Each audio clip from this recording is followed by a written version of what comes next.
Good evening, everyone. Thank you so much for coming out this evening. Even with the threat of the bad weather and all the tube strike problems, we didn't have those, so it's really great to be here.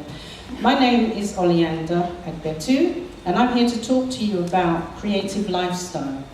Now, we started back in 2007.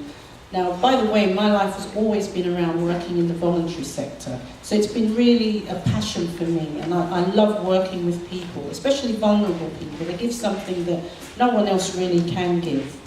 So our track record really has been, we started with HCVS and the Hackney Learning Trust, who gave us great opportunities to run taster workshops in the community with vulnerable people, people with mental illness issues, people who just wanted to try and learn a new taster skill but didn't want to spend 2 years in college. So we give them an opportunity as an adult learner to do informal learning. But what happened was, we decided there was something missing still. We wanted to do something a little bit more, something that actually grabbed people's attention. So we came up with Creative Futures. Creative Futures was developed alongside another organisation who we're proud to be working with, the Sundray Women's Group. And they run their own group, working with African Caribbean women who are living with the challenges of mental illness and emotional distress. It was an opportunity for people to not only learn a skill over 22 weeks, but also to start their own creative business. And it was something that we thought really passionately about. It would work. So our sewing classes were where we started, and we realized that creativity actually, I don't even need this because it's just going without me. It acts as a focus which supports the mind. And when you think about the right now, time to change is actually big in the news this week.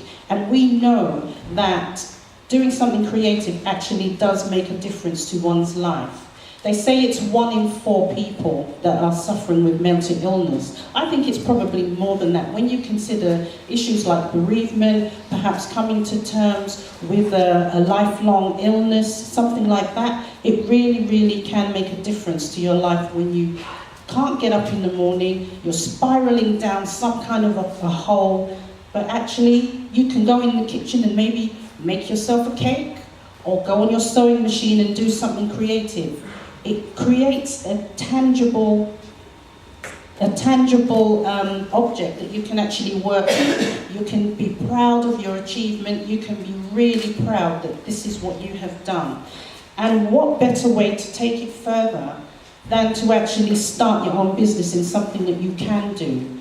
Working from home is an option which people can work with, or perhaps they want to do something online. But the way we want to start this objective will be to put them in a pop-up shop. And that's what we're here to ask you for money, to help us to raise money, to put people in a pop-up shop for up to a month, 4 weeks.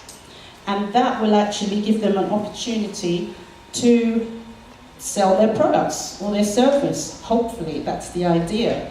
And people will, we're actually looking at different places like Box Park, which is in Shoreditch.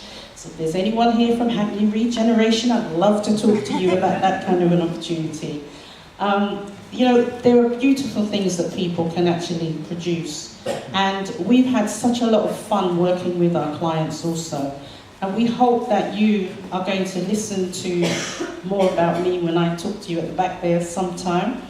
And here's some learners' feedback that we actually received in our forms when we give our forms back to various people. And there's a lot of information on there where people have actually really enjoyed themselves, and not just enjoyed themselves, but realised that actually there's an opportunity and there's hope for their future. They don't have to just sit at home doing nothing and feeling really depressed, and worse still, just never ever wanting to do anything, not having any reason to do anything. Now, it costs us £564 per person to run each workshop. Now, that actually will pay for everything that we need. So if any further funds can come forward, we would love that also. So I just want to introduce you to Maria. She was one of our clients. She actually came to us with learning disabilities. She had no sewing skills whatsoever.